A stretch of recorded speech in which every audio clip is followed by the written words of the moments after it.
off the edge. Leave the room. That would be hilarious. Fingers crossed for that now. It is Awesemo.com's NFL strategy show.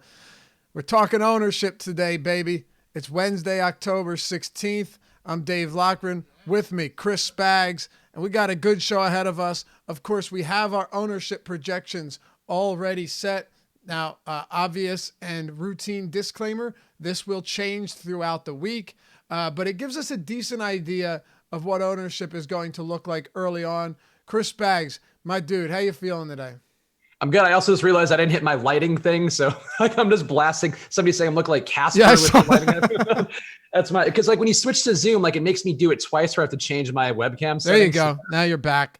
Now I'm looking healthy and not like a ghost though. Like I would take pics from a DFS ghost. That'd be pretty sick. Dude, did you see that? Did you ever see the tweet I had from when Adam Scher turned into the incredible? I was actually watching that live. It was funny because he kept getting greener and it made it was amazing. He turned into a terminally ill version of the Hulk before our eyes. And like I didn't say anything at first. I was like, no big deal. Lighting's weird. And then it got worse. And then 15 minutes later, he was like dark shit green. It was amazing. Baby shit green is what he was saying. Yeah. But the thing is, it only happened to his face. It didn't happen to the background or his shirt or anything, just his complexion. It was very funny. Did you see his, we're just roasting Adam for no reason. Did you see his thumbnail for the video he did with Awesemo? I really enjoyed seeing his face like across the site in the YouTube channel of like him looking coy at a photo like, yeah. Ooh, I won 100K on FantasyDraft. Oh, did somebody just take a picture of me? Yeah. Well, he won a ton of money, so we can rip on him and feel okay about it. Yeah, exactly. We need to tear him down to build ourselves up. Exactly.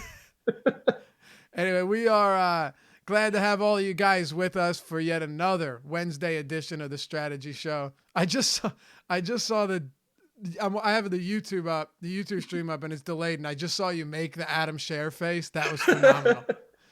I mean, that was what it was spot on to me. I keep laughing every time I see it when I go through our videos to like pull up data from another one. And it's so good. It's great. I mean, he looks handsome in it, to his credit. At least he got his modem fixed.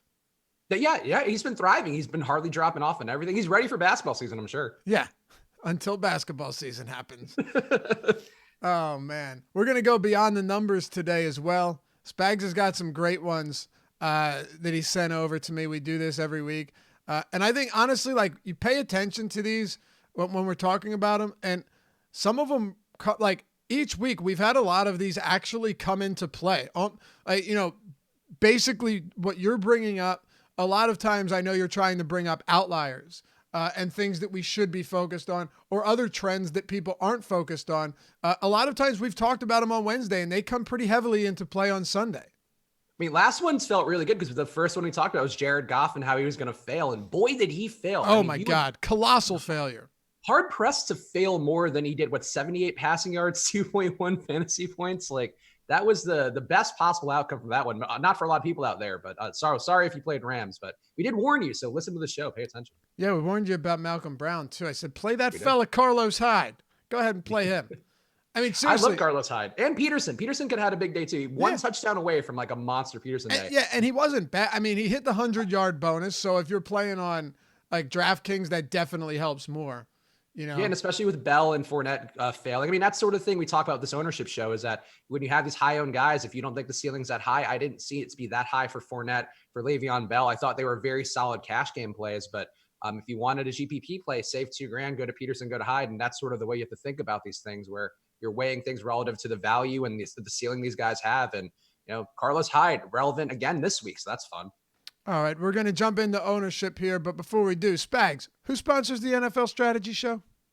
I believe it's brought to us by Yahoo Sports Daily Fantasy, of course, one of the better sites out there for season-long players to come over and learn about the finer points of daily fantasy. And I hear you, Laffy, that there are some great deals there with their YSRPs, some sort of Yahoo Sports Rewards points. Yes, the Yahoo Sports Rewards points, as good as cash to be won or what? played. No way. That's right, to be used on the site to play, win, and if you do, withdraw that money. It's a beautiful thing. $25,000 to first and the $250K NFL baller this week, and some management free contest, Spags, which means anything that's paid into the contest by the player comes back out to the player. That's amazing. It's crazy because in DFS sites, you don't see that often, but there seems like there's a lot of credible reasons to go to Yahoo, that Daily Fantasy Sports right now. But Lofty, is there a promo code we have to offer them? You know what? You read my mind. You're clairvoyant. That's right. If you go to awesemo.com, click on the NFL tab, you'll see the primetime articles right there on the homepage. And you click on that. They are free. You, of course, will see the Yahoo Daily Fantasy Sports link to sign up. Use the sign-up code AWESEMO, AWESEMO. Get your $30 in Yahoo Sports Rewards points, then YSRPs. And you know what? We can make it even easier for you if you wait around for a second. Our trusty social media fellas will toss that link right into the chat on YouTube. I think that'll do it. Yahoo Daily Fantasy Sports, sponsor of the Deeper Dive. It doesn't get any easier than that from what I can gather. Tony S says these reads keep getting better. I think people always enjoy what like one of the podcasts I listen to called it's called Come Town. So sorry for saying that name, but it's a very funny podcast. It's a comedy podcast. C-U-M? Yes, C-U-M. Okay. So not spelled. Okay, I was just curious. But it's a very funny show. It's like a little aggressive, like kind of the old school Opie and Anthony type thing, but modernized for podcast stuff. And they'll do ad reads where they go really aggressively on like Bet DSI and whomever. And it's like, that's a little bit too far, but also like you remember those ad reads better than when it's like, they get some Bombas socks. They're cool socks. Like, I don't know. That doesn't retain for me. Bro, Bombas socks are pretty sweet though. You ever had? Oh, I'm sure. I would love to have them on here. I'd be showing off socks all the time. You'd see my feet even more. So if anybody out there is a foot fetish and want to get us a Bombas sock sponsorship, we putting feet on camera all the time. No partnership at all, but I got the Bombas socks, and in the winter, those things are pretty sweet. My wife's mom put them in the stocking like 3 years in a row. And oddly enough, I'm excited every Christmas to get them. Socks and underwear have made a lot of advancements with the startups out there. And beds. No question. No question. I have a Lisa mattress. Great mattress. Very happy with it. Yeah, sure. I mean, yeah, the junk hugger underwear now where it's like it won't move. It just sits right there and you're good. Well presented too. So, I mean, I know you're married, so it doesn't matter, but you want to have that good first showing where people are like, wow, like great underwear, man. It is hey, what dude, I thought great it underwear. was. All right, let's do this. People are probably getting impatient. We appreciate all you guys hanging with us here. So when we look at ownership, maybe I'll find a way that we could like do some form of screen sharing for this. I want to make it always so we give out as much relevant and good content as possible on these shows, but also everyone who's got the Awesemo Plus subscription, isn't pissed off because we put too much on the show. You find the balance here. And I think we do that throughout the strategy show 6 days a week. But some of the tools, I like to talk about them. I don't know if screen share would work. Maybe we'll look into something that can be beneficial for everyone. But to kick it off, Spags, Leonard Fournette, last week, I thought there were two ways to look at it, right? There were two sides of the coin. First, I understood why his ownership was up and one of the highest because his usage is really, really high. I mean, he is truly, outside of Christian McCaffrey, the most involved in his offense running back in the league. He saw another 20 attempts and 6 targets last week. So that's now 3 straight games with 20 plus carries, 16 targets over his last 3 weeks. I get it. But the matchup against New Orleans, they have a stout run defense. Their secondary is good enough. And as we saw, the Jacksonville Jaguars managed a measly 6 points on the day. Boring game overall. But now you've got Leonard Fournette going up against the Cincinnati Bengals, who I mentioned the Sal Vetri on yesterday's strategy show. Check that out if you missed it. We go through all of the positions with our first look for week 7. I think you'll enjoy it. The Bengals have allowed 250 or more yards in 3 of 6 games and each of their last 2 Spags. They've hemorrhaged rushing yards to running backs, particularly to quarterbacks. This just feels like a spot where Leonard Fournette, a lot would need to go wrong for him to struggle, or he would have to get injured. I'm all right with the chalk, and I know it's early, will have a ton of Leonard Fournette because his salary still does not reflect his production. Yeah, I'm with you on this one. I think last week there were some causes for concern with the Saints. That defense really has responded well to just realizing that Teddy Bridgewater is their quarterback and they have to do more heavy lifting than they had to do with Drew Brees. And also Marcus Davenport in the middle there has been a really filthy player. And he was going against a Jacksonville offensive line who's been really poorly graded. This is why we talked about some of the Fournette criticisms a couple weeks ago. I think they were fair because his Jacksonville offensive line has just been really bad. They have a 48 grade from PFF in terms of run blocking. That's pretty poor. It's towards the bottom of the league. And Fournette's been doing a good job despite that. So I think when you actually have a good defense, good players who can break through that line, you're going to see problems. Cincinnati has none of those guys. That defense has been terrible, as you mentioned. I mean, they just got gashed by Lamar Jackson. Lamar Jackson was literally like your Madden graded player amped up to the 100th degree, running for 150 yards. Mark Ingram could have had more. He was a little banged up, didn't give him a ton of touches. Gus Edwards and Justice Hill, neither are getting a ton of touches either. But Gardner Minshew is not going to run for 150 yards, so somebody has to do it. Fournette's going to see the volume, and Cincinnati's bad enough where I mean, this could be a game where Fournette has 25 touches and 200 yards, and that wouldn't shock me even a little bit. No, it wouldn't at all. Check out Matt Andrews' comment in YouTube chat, by the way. But there was some big news that happened yesterday with some well-known and reputable corners being traded. Well, fortunately, we'll talk about them when we get to certain players so we can kind of streamline this show. But we're already here with one in Jalen Ramsey while we're talking Jacksonville. It's a huge trade. The Rams gave up a first this year, a first next year, a first a year after that, and then a fourth. And now with Ramsey gone, that secondary becomes even more vulnerable. So I don't know. Maybe since he's capable of putting some points on the board right now, however, the reason for mentioning that aren't the wide receivers, even though you can touch on this Ramsey news if you'd like, but I feel like it might finally be the time to at least consider Joe Mixon at $5,000 on DraftKings against the Jaguars run defense that, according to Football Outsiders, ranks 32nd in DVOA. Yeah, I mean, they're giving up 5.2 yards per rush. Mixon has been getting touches. Didn't get him last week because Baltimore just really shut down everything there and was also blitzing at a really high volume. They're actually the highest blitzing team in the league. So it was just congested for Mixon each time. He couldn't get going. But Jacksonville's blitzing as well. I think Cincinnati's just tough to trust. Like I just don't know that Mixon's himself been that good. Only 2.3 yards after contact this year. And for a guy like him, historically, he's kind of a banger. He's been a guy who can grind out those extra yards. He hasn't been doing it as much, but his DraftKings price point, and also it's comparable everywhere else, but on DK, $5,000, like that, if he gets 20 touches at $5,000, like that alone is volume that's worth some exposure to. And if we don't think Jacksonville's going to explode, like I don't think they're a team who's going to put up 50 points and Mixon's going to get game flowed out. I think it is a spot where it's worth having some Mixon exposure. It's hard to trust because Cincinnati, like they're bad and Mixon also is bad. And I think that's a tougher combination than Fournette, who's got a bad offensive line, but he's been excelling as best he can. Are we on the Mixon is bad bus now? I think he's been bad this year. I don't know. I don't think he's bad overall. I don't know what the deal is. I think it's also he might be one of those guys. I mean, a lot of people out there who are very smart talk about how running backs don't matter, how they're just functions of everything else. And this offensive line has been so bad for them where maybe he's just one of those guys where he needs the line to do more and he can't quite evade as much tackles. But when I see a low yards after contact number, that does give me some pause where it's like, okay, this guy's really not, when he's getting the opportunities, he's not making it happen for himself. I think that's sort of a bit of a risk. But at that price point, though, I mean, Mixon's been a guy who I think last year was in the 7Ks for some stretches. So I don't hate the idea, but I would be reluctant to lock him in. I think where we have ownership right now, he's at about 11. Like, I think I'd be willing to go mid-teens, I think seems about right for me. But if you're going to 20, 30, if he became chalky, I think that's where you get like, all right, I don't know if Mixon's really there, if this team is there to even make him valuable in the way that you want. So the adjusted line yard stat on Football Outsiders, they've got some great stuff. Just reading this for any of you that aren't familiar with it and wonder what I'm referencing when I talk about it.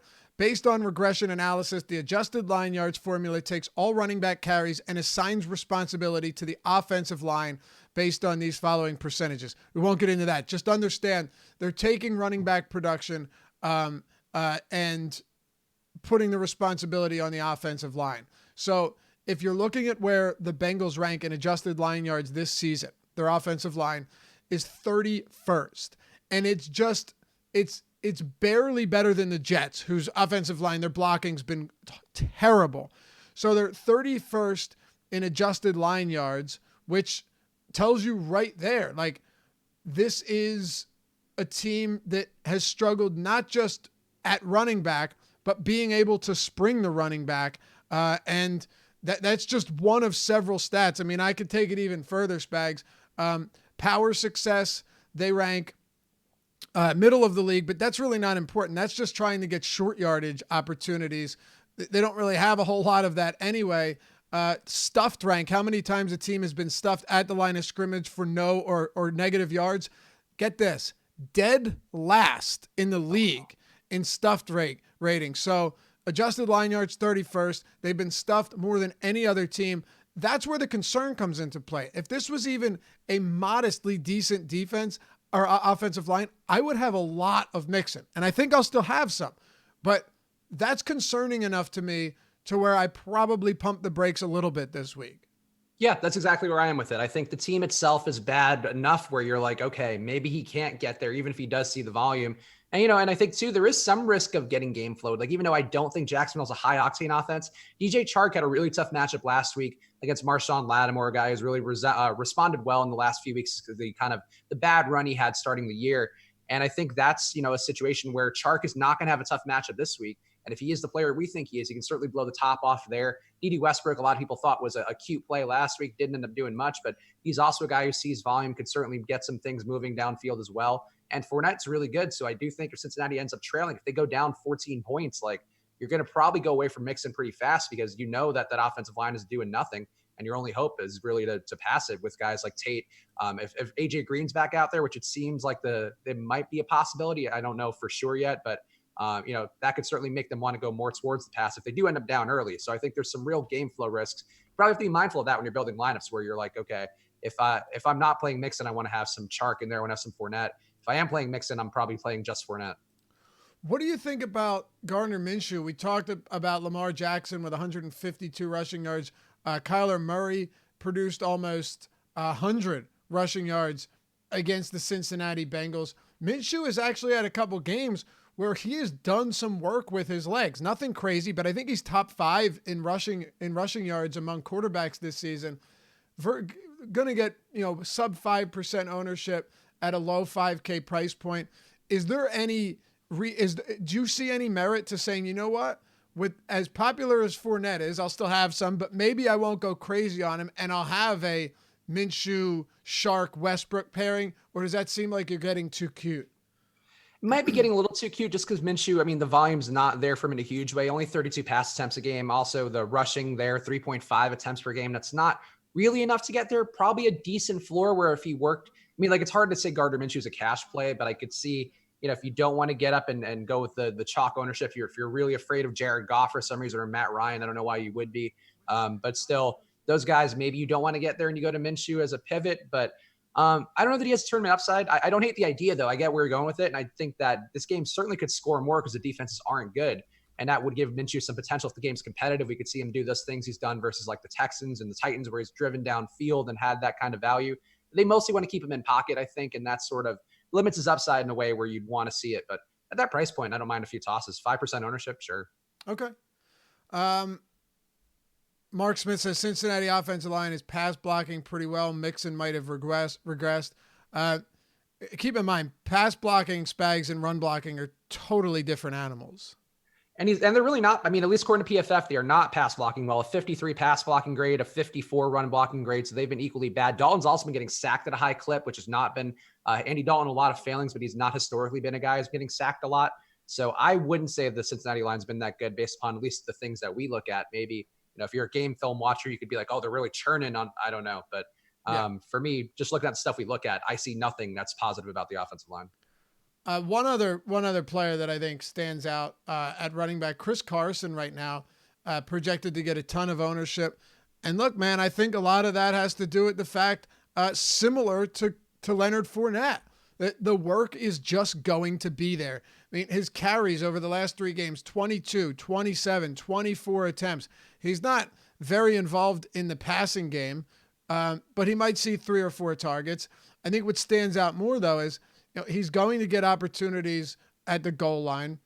He is clearly the number one back there, and Rashad Penny might not even play. So actually, it looks like he probably will. But even so, Chris Carson, I see why the ownership is where it is, but do you like this against the Baltimore Ravens in a game where the Seattle Seahawks are favored by 3.5 points at home? They have a 27-point implied total. But what do you make of this Ravens run defense? And what do you make of Chris Carson, projected to be one of the chalkiest players on the slate? So I think there's some things that give me some concern, and really, one thing I added to my sheet this week was the blitz rates and the pressure rates, because those are now on Pro Football Reference, I think. So I want to make sure I have those in there. And I was wondering why Baltimore doesn't give up a lot of rushing yards. They only give up 81 rushing yards per game. On a per play basis, they're fine, giving up 4.4. So maybe if they commit to the run, that could be a thing. But I think the high blitz rate is really why, because I was kind of confused why Mixon just got nothing going at all. So they're blitzing at a 49.3% rate, which is the highest in the league. And if you're sending blitzers, usually, unless you're like an evasive running scheme who's going to get to the outside, who's going to do some zone runs, which Seattle's not really doing. They're running a lot up the gut. I think you're going to see a lot of congestion there. So I actually don't love the spot for Carson. And I think, too, with Russell Wilson, how he handles pressure, he's one of the better quarterbacks in the league under pressure. I think it could be a spot here where if they don't actually get to him, I think that he can have a big day here, kind of carving him up as he keeps sending blitzers. So I'm more inclined for the pass game here than Carson if he's going to be chalky. I get it. I agree. Like, he's going to have the goal line touches, Rashad Penny not taking a lot away. But I do think Baltimore does some stuff here. It's going to be a little bit tougher for Seattle to get the run game going. So I'm a little more inclined to go to the pass game here. And I think it actually could be, well, it's not a sneaky spot based on ownership. So never mind. It's not sneaky at all. There's nothing sneaky about this game, it seems, for Seattle. Sal Vetri mentioned something interesting on yesterday's show, probably worth talking about. Marlon Humphrey was shadowing, who did they play last week? Tyler Boyd, right? They had been giving up a lot of slot yards to opposing slot receivers. I mentioned them all. I won't go over it again, but they'd be giving up a ton of yards.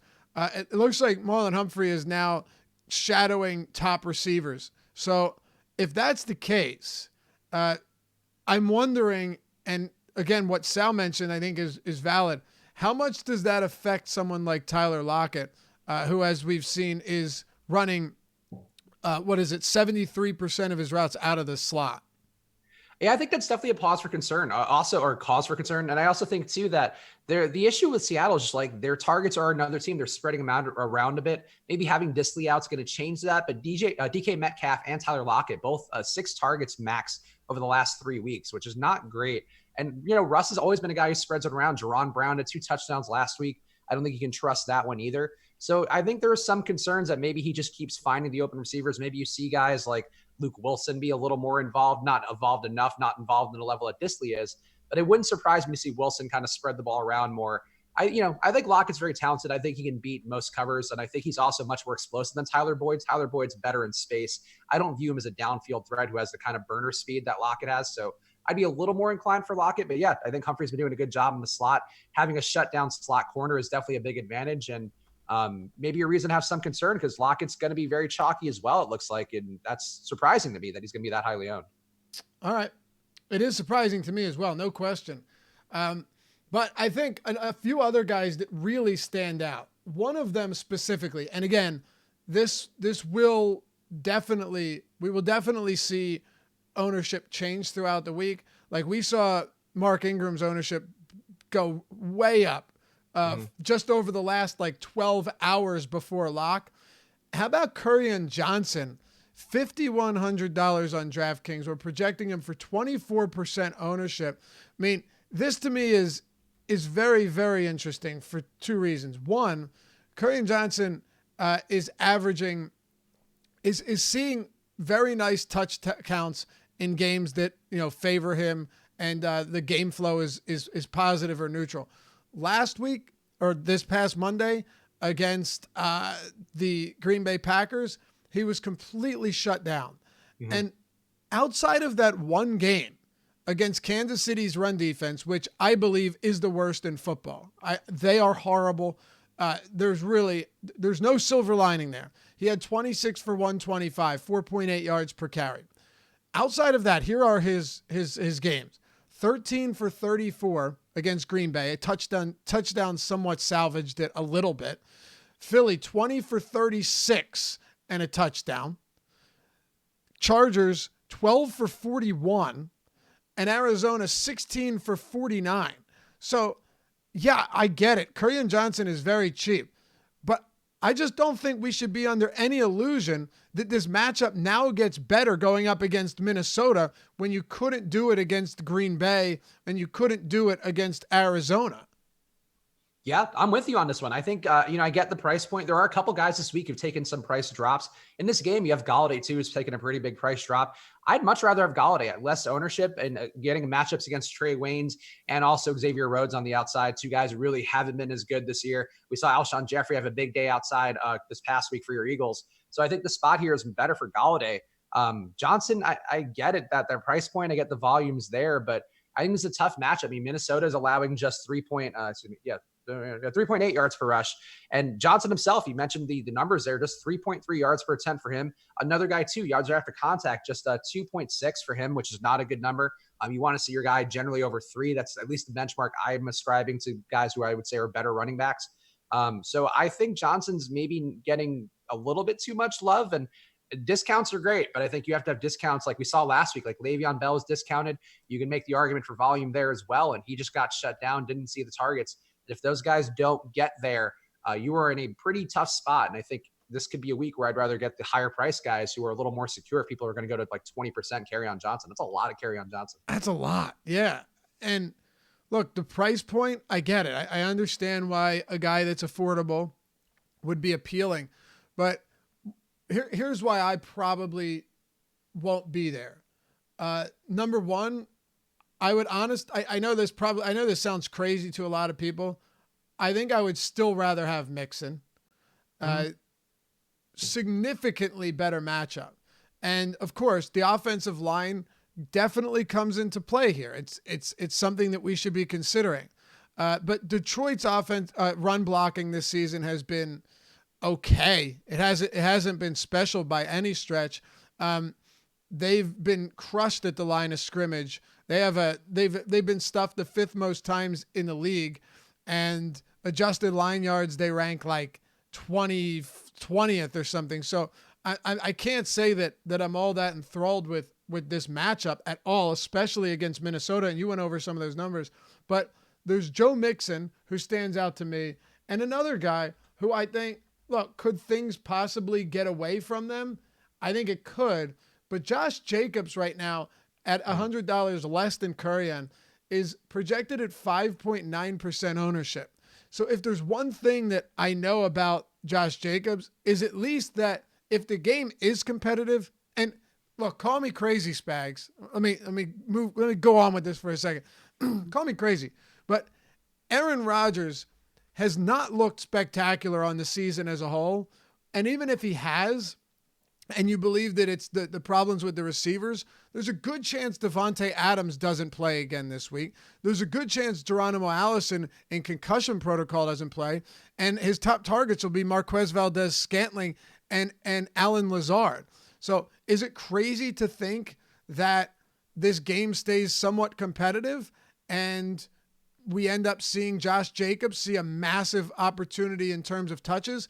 No, it's also not crazy that it gets out of hand, but I just don't think Kerryon's in that great of a spot to where I won't even consider Mixon or Jacobs at basically the same price point. Yeah, also Devonta Freeman. I think those like Devonta Freeman and Jacobs would be two guys who I find a little more appealing as well. And Mixon, for whatever his failings, like I agree. Like I think I'd rather take a kind of a crappy defensive matchup for Mixon and hope that he can get something going rather than Kerryon Johnson running into a buzzsaw when he really hasn't been involved enough or explosive enough. And I think those are two things that are really causes for concern. I think that game is going to be a slog between Detroit and Minnesota. Whereas I think you're right. Like I think there are some ways where this game can break in terms of Oakland's way. Oakland's been kind of feisty in every game, even though there's nothing data-wise where you're like, wow, they look really good or they're doing this particularly well. I really have no clue what Oakland's doing well enough to be competitive or to even be winning games. But they're doing it time and again, and they have leaned on Jacobs and Green Bay's defense, even though they did kind of shut down Kerryon Johnson. I think that was more because of Kerryon Johnson than it was Green Bay's defense. Like the Green Bay's defense was getting killed by Ezekiel Elliott the week before. They just blew him out, so they didn't have to run a ton, or they couldn't run a ton, rather. So I think Jacobs can certainly get going. And I think there's a lot more appealing spots to go than a chalky Kerryon Johnson, I think, overall. And the Green Bay thing, though, like, it's weird because they really – Marquez Valdez-Scantling was benched in that game, by the way. I think nobody's really talked about that, but he got hurt. I think he was benched for. Oh, really? Yeah, because he was jumping around the sideline stuff. I saw that. I was confused by that. Maybe you're right, but wasn't it originally reported as an injury, right?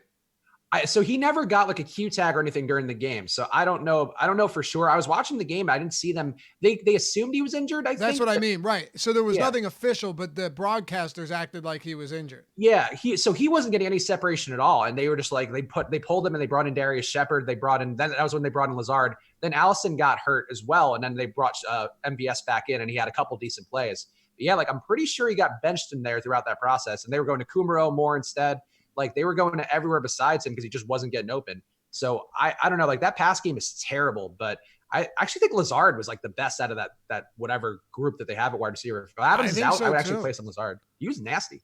Yeah, and at that price, he was barreling over defenders too. I mean, upon contact, he wasn't going down. He was pushing them 5 yards, 10 yards downfield.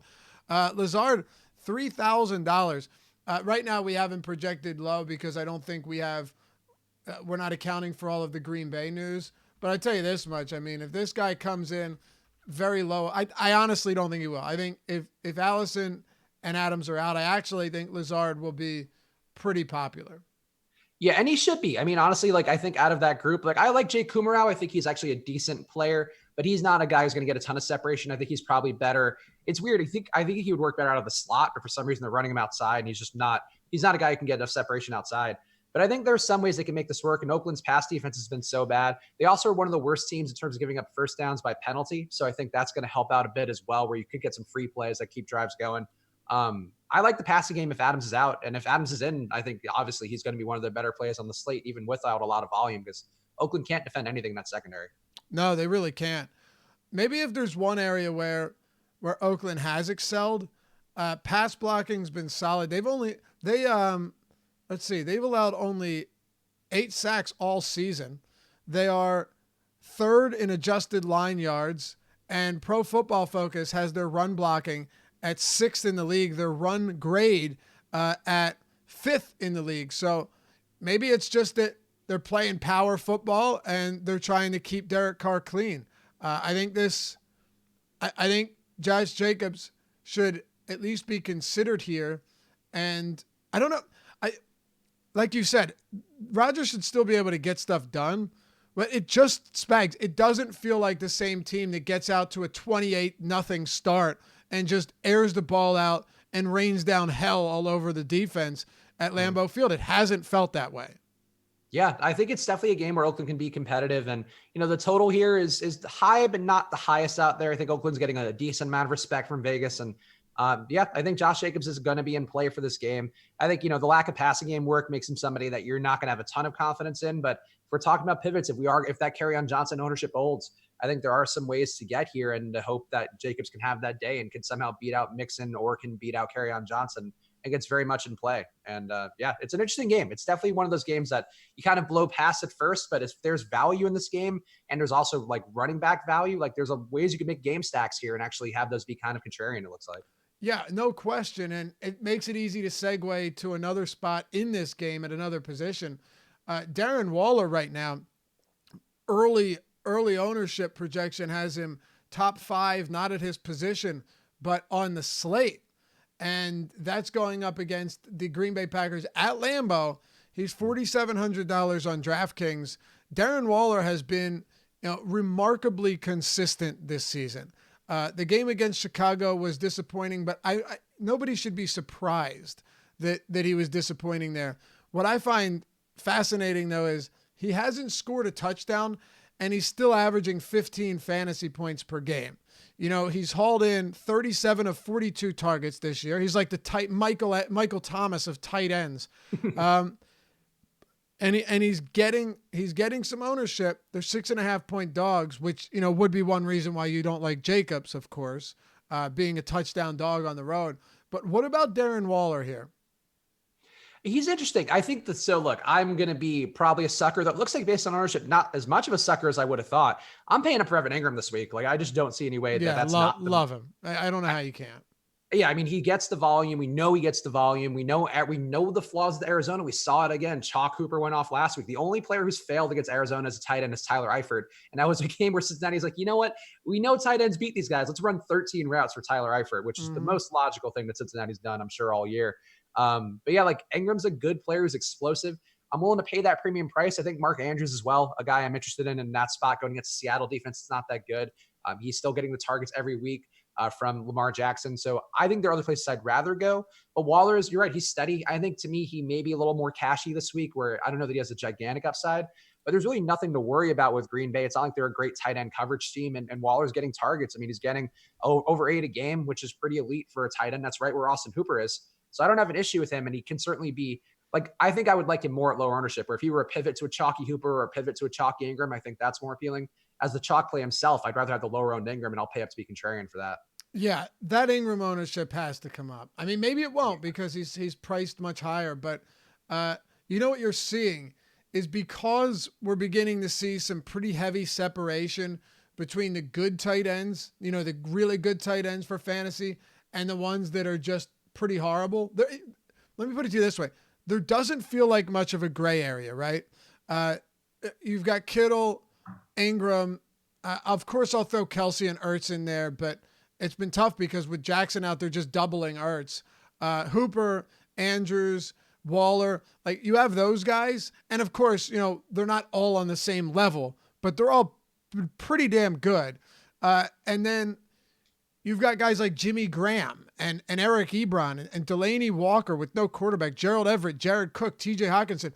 There's a massive gap. The only guy that I would put in the middle there, just because I haven't seen much from him since returning from injury, is Hunter Henry. Yeah. Yeah, Hunter Henry's interesting after that game that he had. And the Chargers clearly need him because that passing game has stalled out over the last few weeks. Once the teams realize, like, you take away Keenan Allen, they're not able to do much. So having him back in there is going to help out quite a bit. But yeah, like Hunter Henry, I don't hate the idea of. I think to me, it's just like there's a really clear gap here where I think it's Evan Ingram by a lot, and I'm willing to pay up because there's no Kelsey on the slate this week. There's no Ertz on the main slate this week. He'll be on FantasyDraft slate, but not on most of the main slates on all the other sites. So like Henry, I could see going to, but I don't know. Like I think a spread on ownership, but heavily favoring Ingram would be where I'd want to go right now because there aren't a lot of guys and. We watched this be the week like Eric Ebron has 2 touchdowns and one of them is a rushing touchdown. I'll just want to throw myself off a bridge. But it seems like a pretty clearly defined tight end week where you have the guys we know have volume. Those are the ones to trust. And if you want to sprinkle in some Hunter Henry, I think that seems like the move at tight end. But yeah, not the deepest position overall in terms of the lineups that we're building. Yeah, and look, it's perfectly illustrated in what ownership looks like early on. You know, Andrews, Waller, Hooper, all of them up there, and Ingram, you know, is not where I'd think he would be, but you just see the big talent gap here. One, though, that stands out, and we're bouncing around on today's show because why not? We're going to do a game-by-game breakdown, Sal Vetri and myself tomorrow, and then lineup construction on Friday, so we can kind of take liberties here. But George Kittle basically getting no ownership, the same right now as guys like Gerald Everett and Jimmy Graham. I think a lot of that is just representative of how good of a play Ingram is and how much people like guys like Austin Hooper. Yeah, I mean, Kittle is an interesting play. I mean, the passing routes per game has always been a concern for me. I've talked about it in a lot of shows, but he's only getting 23 routes per game. It's not a lot compared to some of these other tight ends. We talked about Waller's running in the mid-30s. You know, the Kelsey, Ertz tier, those guys are running high 30s. So it is a little tougher of a margin for Kittle. But going against Washington, I mean, who else are they going to throw to? They're not throwing to Deebo Samuel a lot. They're not even running Samuel or Goodwin a lot. Pettis has been mostly non-involved this year. Somebody's got to get those targets, and somebody's probably going to beat Washington. Washington, not a good tackling team, not a good secondary, not really good at anything. So Kittle, I think, especially if that Ingram ownership goes up, I think that's what makes Kittle the most appealing because he's a direct price point pivot to Ingram. But I think the idea of just Kittle at 5% ownership, knowing what we know of him, knowing how he can break any play, I would agree. Like, I think he's a guy to go to, and I'd be willing to take those shots on a week where Austin Hooper is going to be chalky again. And it's hard to imagine having a game as big as he had versus Arizona. Yeah. Oh, no question. I think the tight end position will separate a lot this week. And I talked about it a couple of times on last week's shows. I think sometimes you can roster tight ends in the flex spot if it's a good enough opportunity. Like, could you see yourself with an Ingram Hooper lineups and Ingram Waller, Ingram Andrews. Does that make sense to you this week based on our early look? I find that interesting. And I know that there's I don't know the full data. I feel like I've heard people talk about this, and I know Alex I think he's talked maybe both sides of the equation where he's like, it does make your lineup different, but it's not probably the highest upside lineup. I would think so as well. Yeah. So that would be my read on it, but I don't mind playing 2 tight ends. Like a couple weeks ago, it was one of the weeks where Andrews had a good week, and I had Andrews with somebody else in a lot of lineups. I think I had a mix of 3 tight ends, and I was cycling through 2 of them. One of them was Andrews, though. And I think if you have these guys at a value point, like Andrews, I do think is a little bit cheap still. Ingram's certainly not cheap. Kittle's certainly not cheap, so that makes it tougher. But I think when you have Hooper at that price point, like Hooper and I'm trying to think, Hooper and Waller, like those guys are cheap enough where I could see like, all right, that could make a lineup work. And if you don't like the receivers in that price range, I don't hate it as much. There might be data that goes against it in a meaningful way that I'm not aware of, but I don't hate it. I think your line's going to be different right away, and that's a pretty valuable thing. And as long as those tight ends get there, like the thing is they're probably just not hitting that ceiling as often as like a receiver is or a running back is. Right. And that's definitely one of the key aspects here when you're looking at certain tight ends that might not be as high upside, but have been pretty consistent. I don't know if when I'm Hooper's been really good. Don't get me wrong. Andrews has a high ceiling, but I think those first couple games were probably an outlier. And Ingram feels like the one where he could break out for a monster game. But let me just say, even with Evan Ingram, as much as I like him, I'm with you here. But as much as I like Evan Ingram this week, it's very possible that Sterling Shepard returns to the offense, that Saquon Barkley, we should get an injury report today. He was Barkley with individual drills, same with Sterling Shepard, cleared for individual drills. It sounds like we'll see if they're limited or whatnot, but it could be a situation where Barkley and Shepard are back. And of course you have Golden Tate. So this offense will actually have a decent amount of weapons, whereas that wasn't the case through the first few weeks. Yeah, and also you're going to have Tate running out of the slot right next to Ingram, which does seem like it could give some concern. Ingram was also running slot routes, but then Tate being in seems like he's taking them all over, so that's going to cut into Ingram's opportunity a little bit. I think at that price point, if he doesn't have a monster day, you are screwed. And I think that is one of the risks of his ownership, and maybe that's what keeps him down a little bit.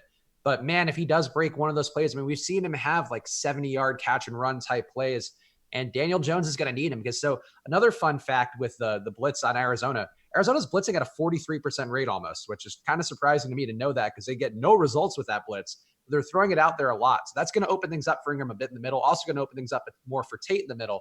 But I think that's going to help Ingram out still. So I'm willing to take that stab, but it is a kind of high leverage spot where if he fails and if he ends up being like a 30% owned guy by the end of the week, then that is a lot of lineups that could be sunk if he just doesn't see the passing volume or if Daniel Jones just gets gobbled up, which can also happen. It could happen. Do you like Daniel Jones here? I do. I think the blitz thing scares me a little bit because Jones, I mean, as you would expect, most quarterbacks do drop off quite a bit. Jones also he's a rookie, so you would expect it even more for him, but he's fallen off the cliff even more so with QB rating, goes down to a 48.1 QB rating when he's getting pressured. In a clean pocket, he's at a 94.3 QB rating. So that's obviously, that's an ideal spot for him. And that to me, like if a guy's at a 94.3 in a clean pocket, maybe still not the highest upside play, not the greatest quarterback. But when it drops off a lot when he's being pressured, and when I see that Arizona's sending the blitz that often, it gives me some concern. But I do think that's probably a reason to not play him like at his high price. But I don't think he's going to oppress the receivers. Like I find it hard to believe like Saquon can have a good game if he's back or Ingram can have a good game.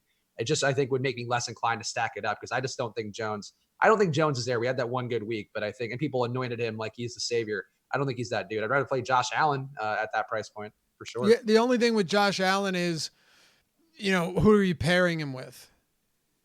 I mean, you could run naked Josh Allen or pair him with like just John Brown.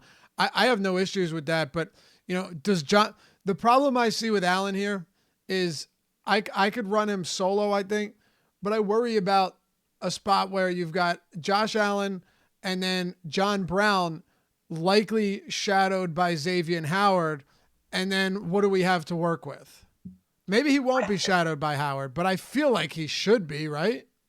I still believe in the talent of John Brown. And I agree, the stacks are a little tough here. I think Dawson Knox, too, is a guy who I'm intrigued by this week a little bit at, we're talking about all these high price tight ends. I think as a dart toss at a cheap price would be one guy I would consider because he's got, I think when you see a big body tight end who runs well, the comparison is always Gronk.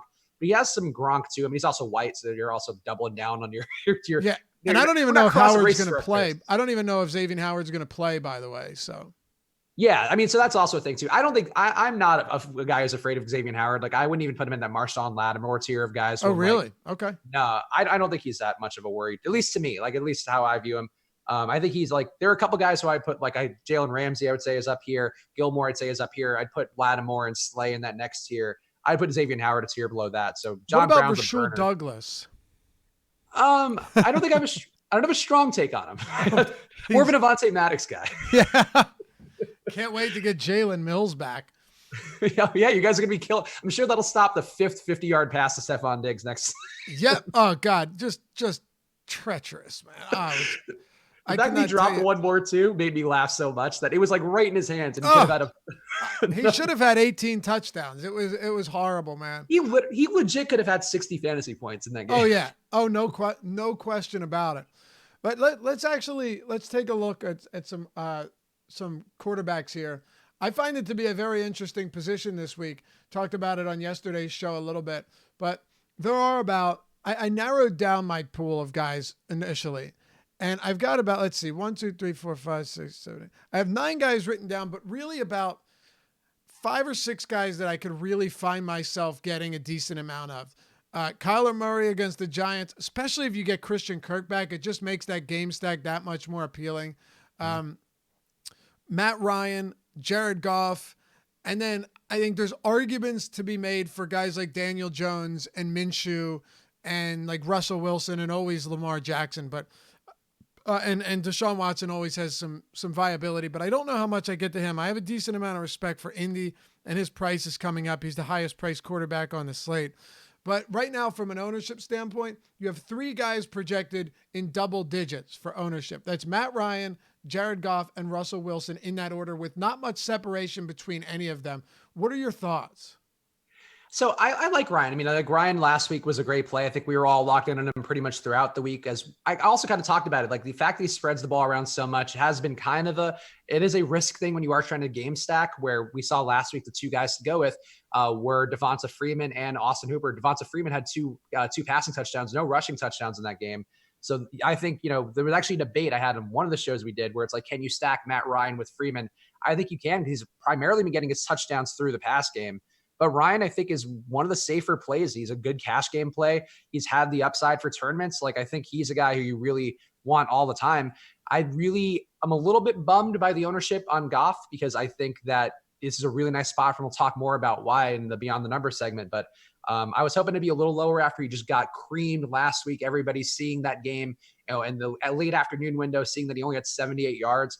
One would hope that would drive down ownership a bit, but it's not. So you're going to be on a chalky Goff. I think that's certainly a thing.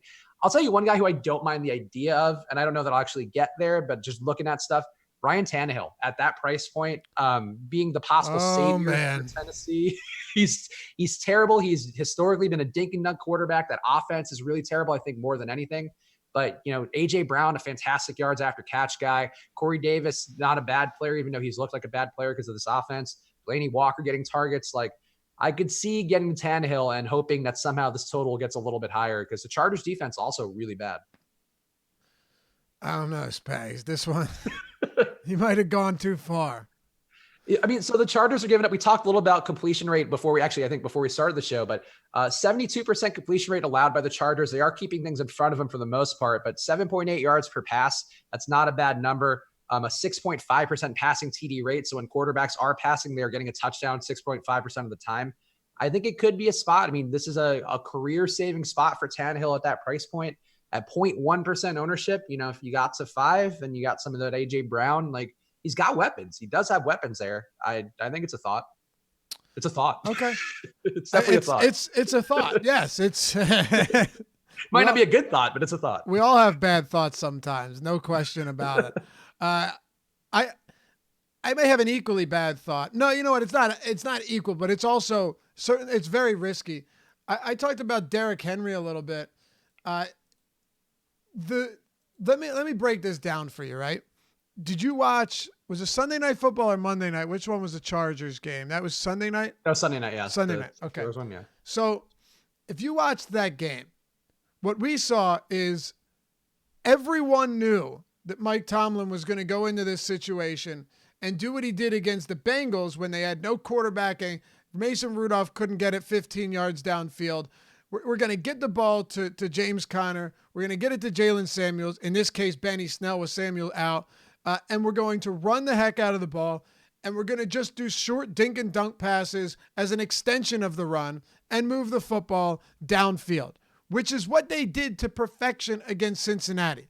Now you've got Devlin Hodges. There's no reason to believe that this game plan will be anything but what we saw against Cincinnati, and maybe even to a greater extent with your third string quarterback in there. And they still couldn't stop it. They still couldn't stop it.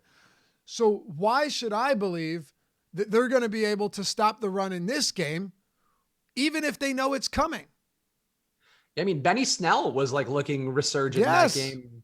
And he was and he's not an explosive player by any stretch. And, and Connor was looking his best that he's looked as well. So yeah, I think Derrick Henry's very much in play. And I think if Tannehill has some success, I mean, I guess that would be the pivot point, but I agree. Henry's a safer play, I would think, than Tannehill by a wide margin. And the touches have been there. I mean, he's getting 20 touches a game. That's a lot against this defense who, as you mentioned, just couldn't stop. Like, Benny Snell's a really unimpressive prospect. Derrick Henry is like a monster of a human being who can also like cut across the field and do a variety of things that are going to make problems. So yeah, I'm with you. Like, Henry could be a very high value play, even though, PPR, we always kind of shy away from him, but the volume's there. Yeah. And right now, though, I will say his ownership coming in, it's at a reasonable level. So you've got 1, 2, 3, 4, 5, 6, 7. 7 guys projected for more ownership. He's coming in around 11%. That's not that crazy. Now, look, it's a low total game, but they're slight favorites at home, which is that not kind of crazy to you that the Chargers, with all of these weapons offensively, have played poorly enough to be dogs? I don't care if it's on the road, to be dogs against the Ryan Tannehill-led Tennessee Titans. We've kind of talked about it like a lot, even more than usual throughout this hour, but the offensive line is such a crucial part. And I know it's not like groundbreaking analysis. No, you're so right. You're so right. But for fantasy, I think we do kind of underrate it because, the whole thing is like defenses don't matter and all these things don't matter. It's just volume. It's just volume. But then you see Malcolm Brown get nothing going in a matchup, or you see some of these spots where it's like the quarterback is just under duress every single play. Like, we got news actually that broke apparently while we've been doing the show. Ryan Fitzpatrick's going to be starting for the Dolphins, but like last week, Josh Rosen starting. The Washington was just like the defensive line was all over him every single time because their offensive line can't block anything. So it's like you got to consider that stuff. And the Chargers lost Mike Pouncey, or which Pouncey do they have? Whatever Pouncey they have, they lost for the year, and that's the center. The center is the most important position. So I think there's a lot of things that are really bad for the Chargers, and you can have all that talent, but if you can't block and you can't get push, you're just going to be screwed. So I get it, even though it's like, it is jarring because this team was, to me, a Super Bowl contender, and they're not anywhere close to that. It's crazy. And Phillip Rivers has not looked right. And like you said, the inability to block is definitely going to make him look worse. But lower total games, they don't bother me as much for a running back. I'd love to see a high total game, of course, but they don't bother me as much if you're, at least either slight favorite, slight dog, big favorite, just not, 10-point dogs. They're 2-point favorites here. They have a 21-point implied total. This could be a 25 carry game for Derrick Henry. It really wouldn't shock me unless the Chargers figure something out and Anthony Lynn and company figure out a way to keep Rivers upright and to get the ball out of his hands. And maybe, how about this? Maybe they find a way, maybe they scheme a way to get one of the best receivers in the league involved again, Spags. What in the hell is going on with Keenan Allen? Yeah, he's only had 6 targets the last few games. I mean, I think he's been seeing different coverages, like a lot of more bracket coverage, because guys like Mike Williams aren't blowing the top off the defense. And, Hunter Henry being back out there should help a bit. You just needed somebody out there who's a reliable pass catcher who can keep him honest. So I think the hope is that you'll see Keenan Allen start to uptick. And maybe this is the spot where he does kind of have a bounce back day at not much ownership, people seeing those box scores the last few games.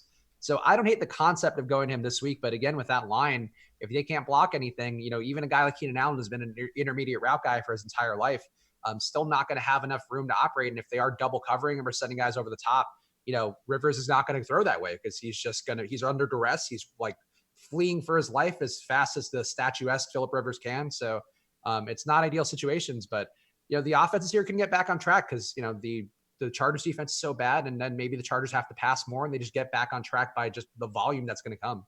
All right. So I'm going to start something new, a bit of a rapid fire segment here. I'm going to call it Eat the Chalk. And Spags, I'm going to ask you, it is Wednesday. I'll say it for a third time. These ownership projections will change, some of them dramatically, but we're working with what we've got now. And it gives us a nice early look. Will you eat the chalk on these players? I'll give you 5 players, all above, let's say, 15% ownership, which would be the top 15 owned players on the slate. A quick yes or no and a quick explanation, starting with who is right now the highest projected owned receiver on the slate. T.Y. Hilton, $5,900 on DraftKings against the Houston Texans in Indy. Wait, sorry, repeat that. I was reading the premium Slack. I've ruined the Eat the Chalk segment already. No, you're good. You're good. T.Y. Hilton, 26.6%. Wait, really? Basically, are you eating the chalk? Yes or no, and why? I'm going to give you 5 guys, all of them in the top 15 ownership right now. Okay, I got that part. I just missed T.Y. Hilton. So, okay, you're good. Oh, holy crap! So 20. I did not see 27%. Okay, he's sub 6K though, which definitely plays a role. Yeah, man, it's hard to ever eat the chalk with a guy like T.Y. Hilton because he is still mostly a boomer bust play. He's not the same play as he was before because he's not all deep targets. He's only getting 7.7 air yards per target. So that's a more intermediate range. But man, that's a lot. That's a lot of T.Y. Hilton at that price point. I say yes. I wouldn't go above it, I guess. And I would definitely be close to it at that range. I'd be afraid of him having a monster day. And Houston's pass defense isn't good either.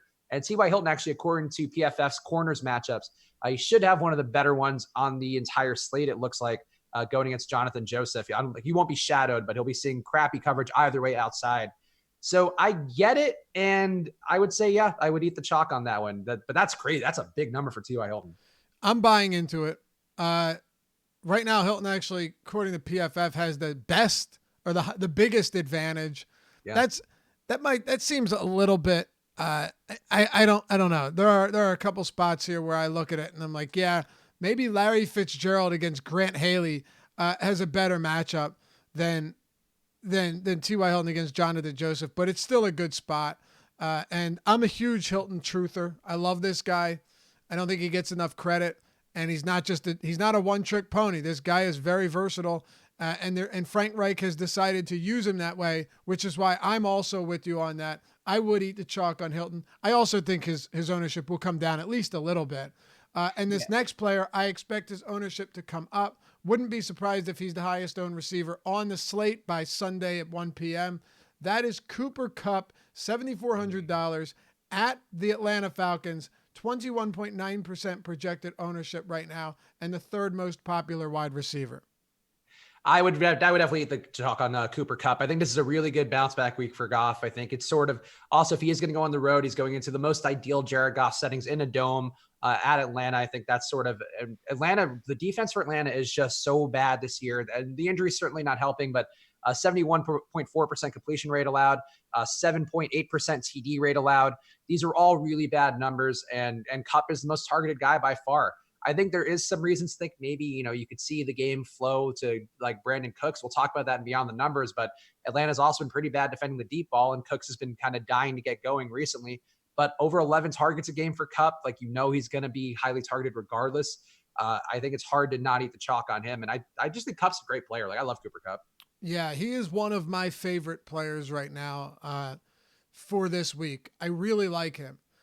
What about Dalvin Cook? 22.7% projected ownership, $8,000 on DraftKings on the road against the Detroit Lions in a game where right now the Minnesota Vikings are, get this, 1-point dogs in a 44 total game. 1-point dogs on the road. Yeah, I have them as a 1-point favorite, so I don't know. Where are you pulling from? You know what? It may have. Okay, so it actually opened as Minnesota 2-point dogs, and now they're 1-point favorites. So it swung the last time I updated it. Yeah, it's probably not even consequential either way. But yeah, I like Dalvin Cook a lot. Total, by the way, Spags, I'm sorry. The total went from 44 to 46 as well, for whatever that's worth. Okay. Yeah. So, I mean, yeah, that doesn't matter to me. So I think what we saw like in that game, Aaron Jones didn't have a good day, but they were kind of self-inflicted wounds with the fumble and then dropping the pass down the seam. Two things for him that ended up with Jamal Williams getting a lot of run. And Jamal Williams certainly coming out motivated after that brutal concussion. No, I think that's certainly a factor you can't quantify. But what we saw, though, was just gigantic holes for Jamal Williams and for Aaron Jones. A lot of room to operate. And Dalvin Cook he's a hammer. He's a bull running up the middle each time. Really, the only risk is the injuries with him, I think, at this point, because the volume's there. I think the passing attack, too, the fact that now we saw last week, there's on tape, Stephon Diggs destroying a team over and over again downfield. Granted, that's the Eagles who have their struggles, but that's going to make Detroit even have to keep even more honest. Also, Detroit doesn't blitz at all, just a 9% blitz rate for Detroit. So you're going to see a lot of room for Cook to operate. So I think this is a really good chalk for Cook. And yeah, I'm very there. I love Dalvin. He's another one of my guys, like who I think is really strong.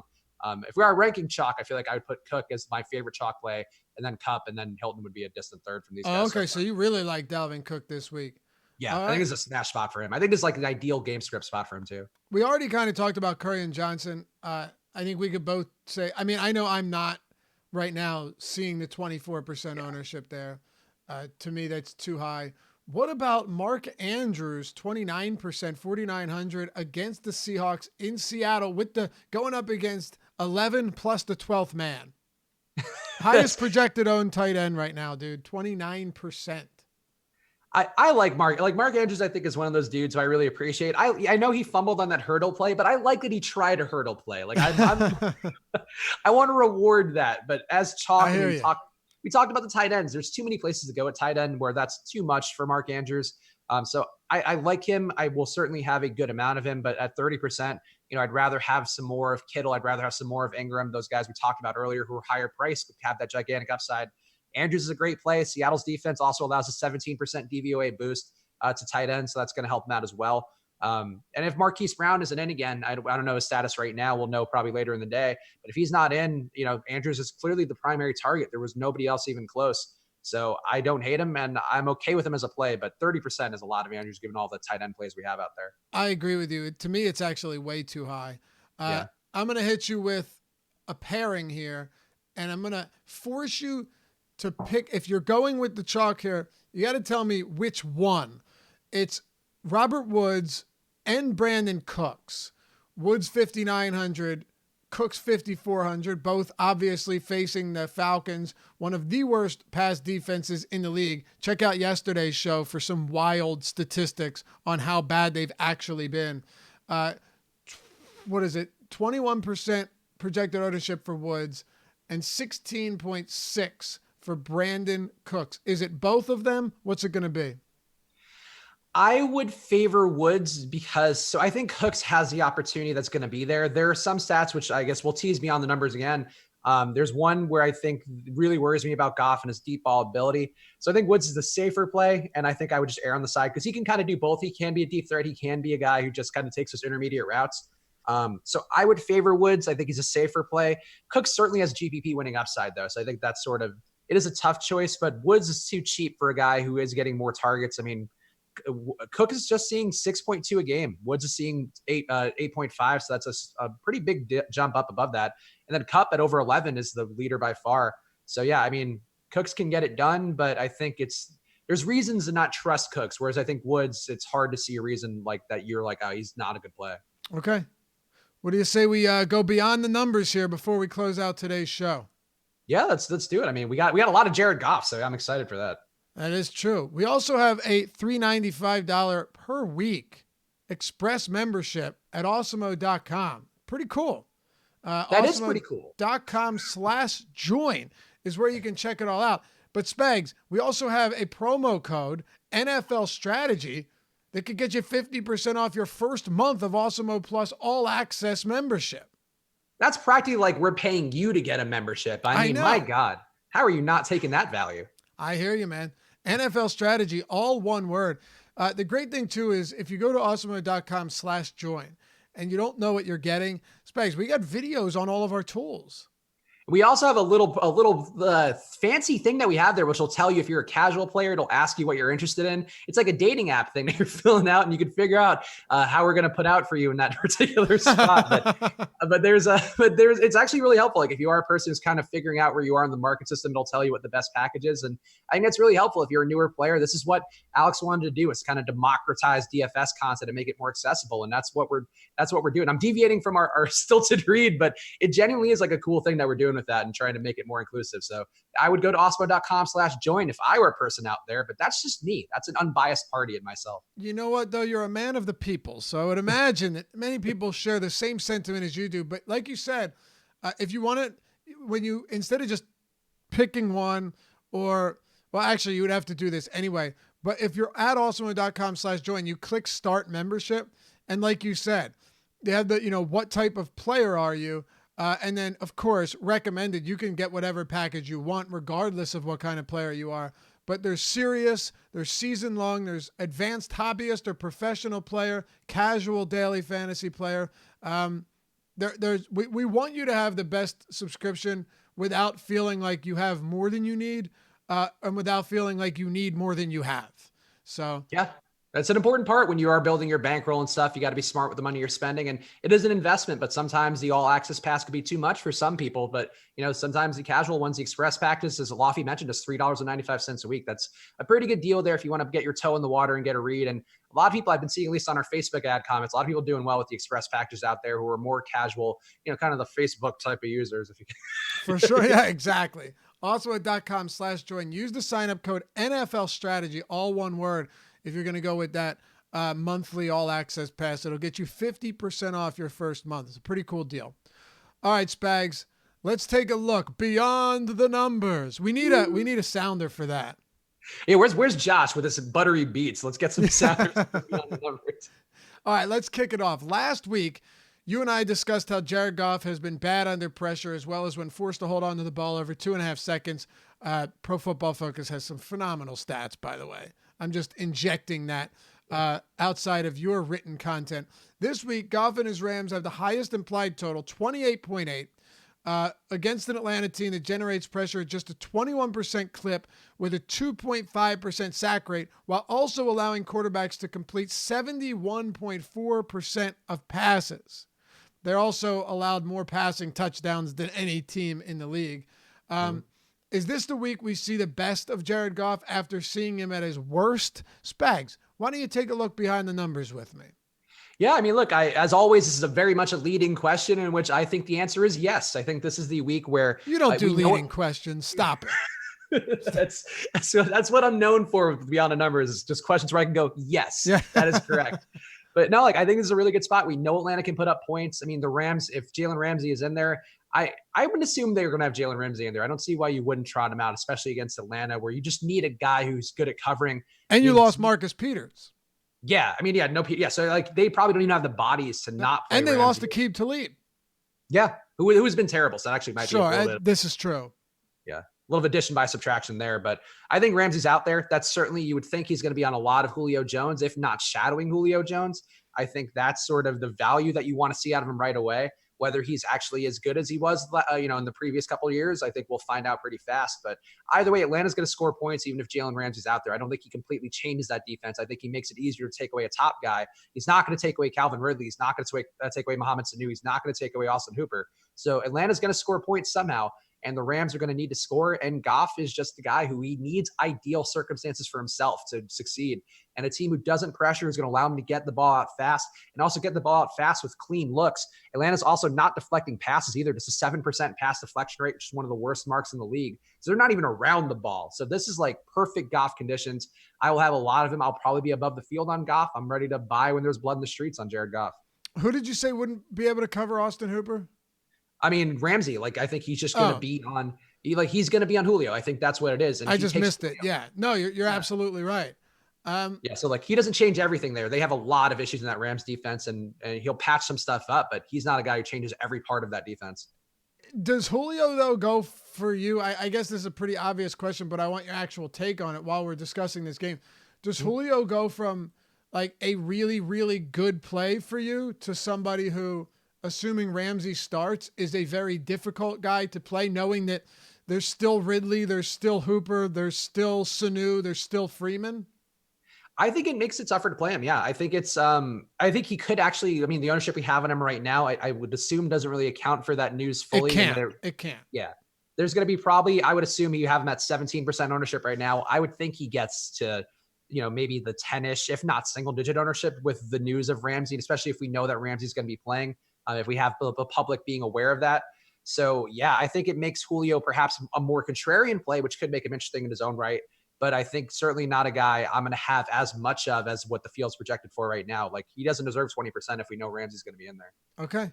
I'm with you there. Let's go to the next one here. We got 3 for you, as we do all every Wednesday. When playing Atlanta in week 5, Will Fuller saw 4 targets of 20-plus yards and caught 3 of them. He had dropped the ball as well for 109 yards and 2 touchdowns. Is this the week Cooks explodes as the Rams' primary deep threat? Or is Goff's 33.5 quarterback rating on deep throws with just 33% accuracy going to make guys like Cooper, Kupp, Robert Woods, and even Gerald Everett safer plays? Good question here. And look, it wasn't a leading question. No. So actually, Lafayette, I'll ask you first then. What do you think here about this one? I think it's a very difficult one to try and figure out. Outside of the Philadelphia Eagles, I mean, Atlanta is surely one of the worst secondaries in football. And it's really not close between like the bottom 5 this season. And when you talk about quarterback rating on deep balls, this is important. That 33% accuracy, if we're looking at the same thing, that's adjusted completion percentage. Yes. Those are the balls. That's him hitting guys in the numbers. Yeah. Those are the balls that should have been caught, and it's still 33%. Think about that. You know what I mean? Like, there are certain guys where you've seen drops. I mean, I would imagine that Carson Wentz should have a much higher actual deep ball completion rating than he does, because his guys have dropped. You've seen it. I mean, they've dropped ball after ball. With Jared Goff, you give him the benefit of the doubt, and it's still terrible. Now, with that said, the one silver lining here is that Brandon Cooks is really inexpensive, and he still has that huge ceiling. I'm a sucker for that. And I think even if he doesn't have the huge game, I think his floor is definitely higher here than it would have been against teams like Seattle and San Francisco. So, no, you know what? I do like Brandon Cooks this week. And if he's going to come in at much lower ownership than Kupp and Woods, I still like Kupp a ton.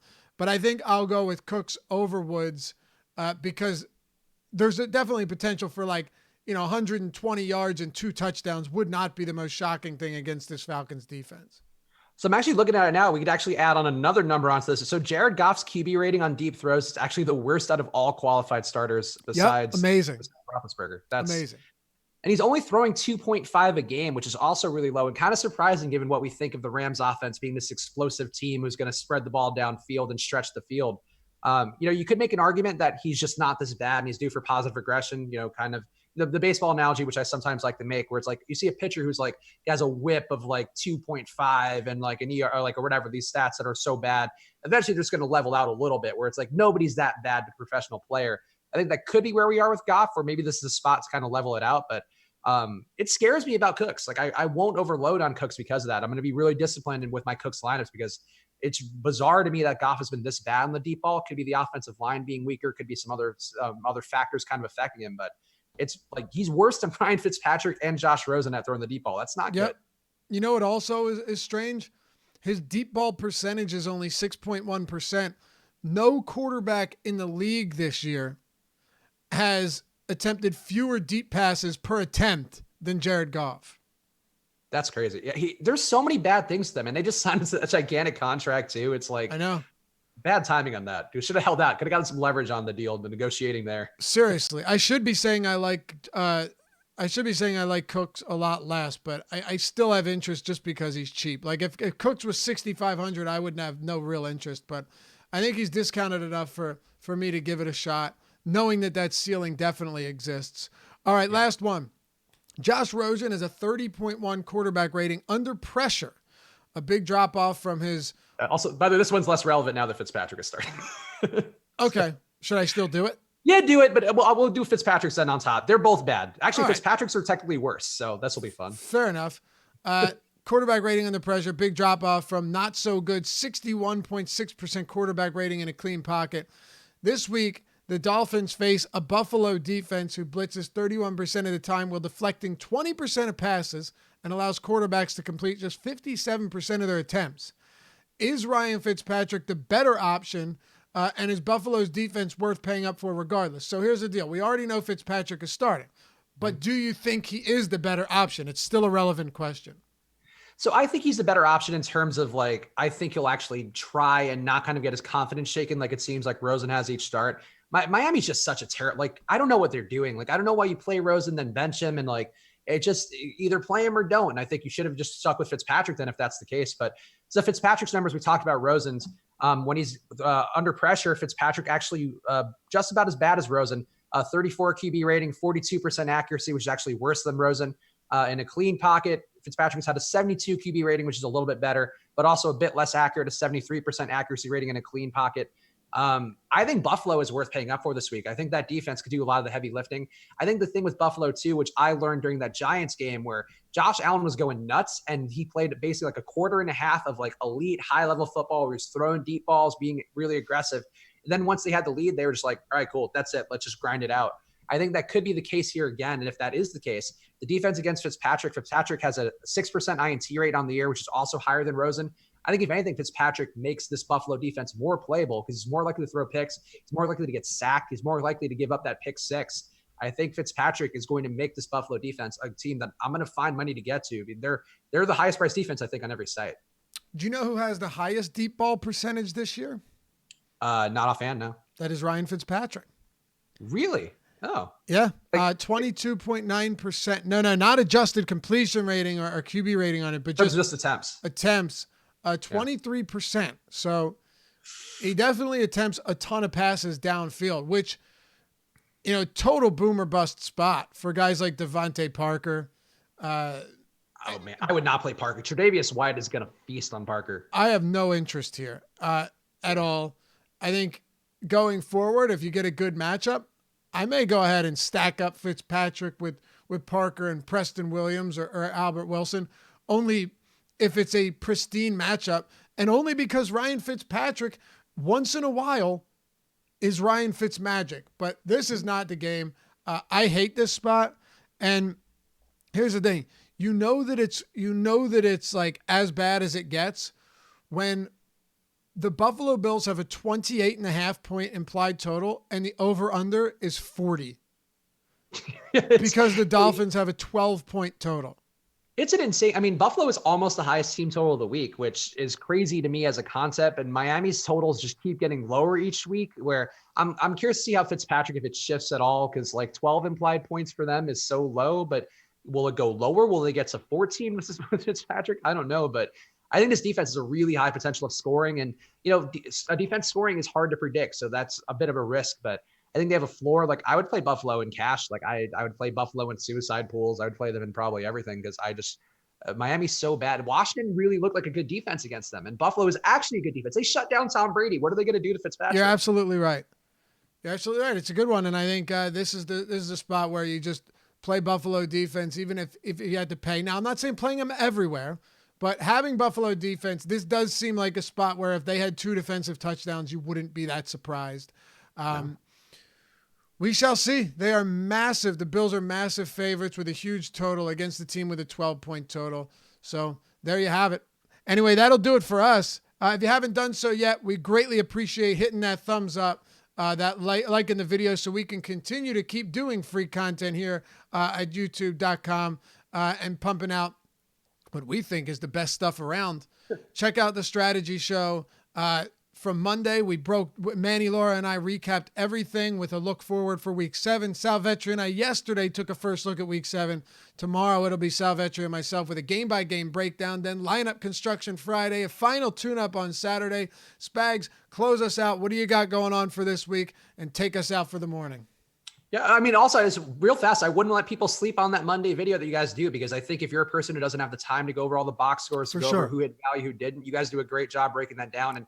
And Manny always does a great job as well, presenting different lineup thoughts and what's winning and what's not. And I think one of the better shows out there, whether you watched it on Monday or not, I would watch it just throughout the course of the week, because a lot of great insights you guys give there. But and one thing we try to do, importantly, is to look at what happened that week and to see if you made mistakes, if it was just a wild week, why it happened, and, what are the chances that it's going to happen again?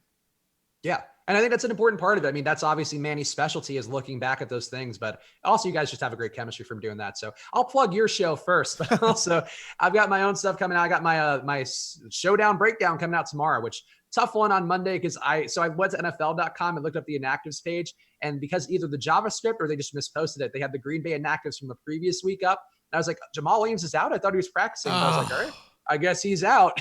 So did the video, and then immediately I saw comments that were like, you said Jamal Williams is out, he's playing. And I'm like, oh, fuck. Oh, man, that's brutal. But those faux pas don't happen. And it also, too, is it's a great video, especially if you're on like lunch break and you only have 5 minutes to, take everything in. Yeah, no, that's the goal of it, is to be as fast as possible. My Friday rankings video, the same thing, where I go through Osmo's NFL rankings and go position by position. That's actually been one of the better ones. I've heard from a lot of people who've been winning with that one, because it's just it really cuts down the player pool in a meaningful way, using Osmo's own data. So not just my takes. I do give my takes in there as well, but a lot of it's based on that. So that's one that's been getting more views. But it's funny, though, because that Thursday breakdown video, got 10K views or something. It's like, I was wrong. I had the wrong information. So I am ashamed. But I'll get back on track for tomorrow's game. And yeah, Saturday on the contrary, Sunday live before lock with the Chubster, Josh Engelman, my quality time with him. So we've got great stuff every day between all of us. So just subscribe to that notification bell, because we got tons of content for NFL and NBA coming up. NBA is going to be wild. Oh, I can't wait. And we got some awesome tools that are on the horizon for that. So stick with us over the next couple of weeks once we get NBA underway and overlap with football. It's a wonderful time of year. We will see you back here tomorrow on the Strategy Show. Spags and I will be back with you next Wednesday on this Strategy Show. It's fun as always. Appreciate you hanging out with us. We'll see you back here tomorrow on the Strategy Show, presented by Yahoo Daily Fantasy Sports.